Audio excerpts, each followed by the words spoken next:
Bonjour à tous, est-ce que quelqu'un m'entend? Oui, on vous entend. Oui, Donc, parfait. Donc, c'est bon. Donc, aujourd'hui, ce qu'on fait, c'est qu'on va développer un petit portfolio là, pour vrai. Donc, le bac à sable, juste des précisions hein, sur le bac à sable. Quand vous inscrivez, il faut changer le mot de passe, se déconnecter, puis se reconnecter avec le nouveau mot de passe et tout va fonctionner. Il y a un petit souci là, qu'on est en train de corriger là, à ce niveau-là. Donc, il faut juste changer le mot de passe, se déconnecter, se reconnecter, puis ça marche. Il y a une documentation en ligne, là, vous pourrez aller voir, ça va être très utile. Donc aujourd'hui, on fait notre premier portfolio et j'insiste vraiment sur toute la question des itérations. Karuta, on fait comme designer, on développe un modèle, on le présente aux autres. Hein, le pilote, le prototype, c'est aussi le présenter à d'autres, le faire exécuter par d'autres, des collègues, tout ça, et on revient dans la boucle et on fait ça. C'est vraiment important parce que c'est impossible de faire un portfolio correct la première fois. J'ai jamais vu ça. Donc, il faut vraiment changer, tester, modifier, itérer jusqu'à temps que ça fonctionne. Là, je vais vous expliquer un petit peu un truc un peu plus général parce que je pense que j'ai eu des questions là-dessus. Il y a vraiment présentement plusieurs approches pour construire un portfolio là, basé sur les compétences. Évidemment, le premier élément, c'est qu'il faut avoir un référentiel de compétences. C'est vraiment structurant.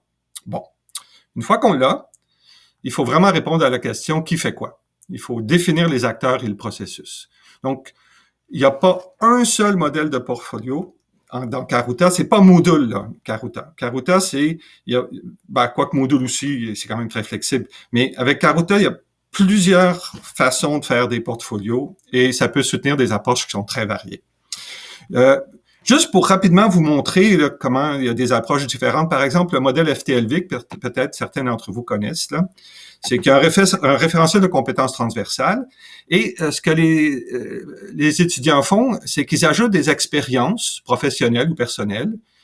Et là, ils les associent à des compétences. Vous voyez? Donc, le mécanisme, c'est j'ajoute une expérience et je l'associe à une compétence. Et là, il y a un tableau de bord qui est exécuté par Karuta qui permet de lister toutes les compétences et en dessous, les expériences qui ont été associées. Donc, quelqu'un peut voir dans quel cas j'ai développé mes compétences, dans quelle situation.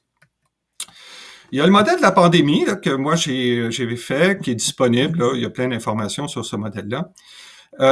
Il y a toujours un référentiel de compétences et il y a plutôt ce qu'on appelle un dépôt de preuves. C'est-à-dire que les étudiants peuvent aller dans un endroit et là, ils déposent des preuves. Des preuves, c'est des documents, des URL, des petites vidéos, tout ça. Et après ça, il y a une section compétences où on associe les preuves aux différentes compétences et on peut associer une même preuve à plusieurs compétences. Dans ce cas-là, on n'a pas vraiment besoin de tableau de bord parce que, dans le fond, tout est bien organisé en fonction des compétences et il y a un dépôt de preuves qui est général. Il y a un nouveau modèle là, des IUT qui s'en vient, là, sur lequel Éric Giraudin travaille. C'est que, bon, vous avez le référentiel national de compétences et là, nouveau, vous avez des SAE. Et là, les SAE sont associés à une ou plusieurs compétences. Et parallèlement à ça, il y a un dépôt de preuves aussi, qui est un peu différent, qui est séparé. Et le dépôt de preuves permet aussi d'associer des preuves à des compétences. Et là, il y a un tableau de bord spécial qui va lister toutes les compétences et qui va les associer au SAE approprié et aux preuves là, qui ont été associées. Donc, vous voyez, c'est très différent. Ça dépend de la situation. Donc, nous, ce qu'on va faire aujourd'hui, c'est un modèle simple et progressif.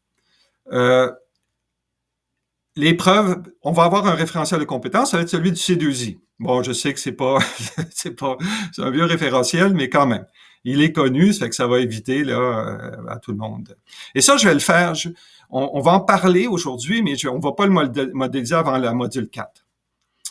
Donc, on va aujourd'hui déposer des preuves directement sous les compétences. On va les entrer à la main pour l'instant, pour simplifier. Et dans la formation M5, on va faire aussi, nous, un dépôt de preuves. Et on va pouvoir, après ça, les associer aux compétences. Et finalement, en M6, Olivier, mon collègue, va vous montrer comment faire des tableaux de bord pour lister les compétences avec les SAE puis les preuves.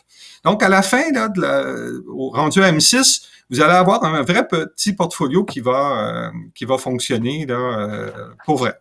Mais évidemment, ça va être un portfolio, pas le portfolio qui vous convient nécessairement. C'est vraiment plus simple. Donc ça, je vais aller assez vite. C'est pour vous montrer comment on construit. Là, en module 2, on fait un petit portfolio, on l'améliore en 3, on le complète en 4 et 5 et 6. Donc, il y a comme une approche très progressive là, d'amélioration de notre petit prototype là, qu'on va construire ensemble. En particulier, le module 3 sur l'affichage, là, sur les fonctionnalités de présentation, ça va être intéressant pour améliorer un peu l'apparence. Donc, rapidement, je vous montre une des... Vous savez comment le C2I est structuré? Il y a des domaines de compétences, comme par exemple, il y en a une qui s'appelle « Travailler dans un environnement numérique ».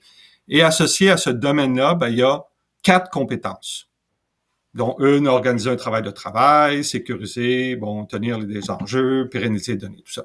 Donc, ça, c'est les compétences. Et ça, c'est dans le document, j'ai tout mis, là, ainsi de suite. Et c'est ce qu'on va faire aujourd'hui. Donc, on va construire un portfolio où il va y avoir des preuves, discussion et auto-évaluation, et après ça, évaluation par l'enseignant. Donc, ça va être le premier portfolio qui va nous apprendre là, les rudiments de Karuta. C'est beau?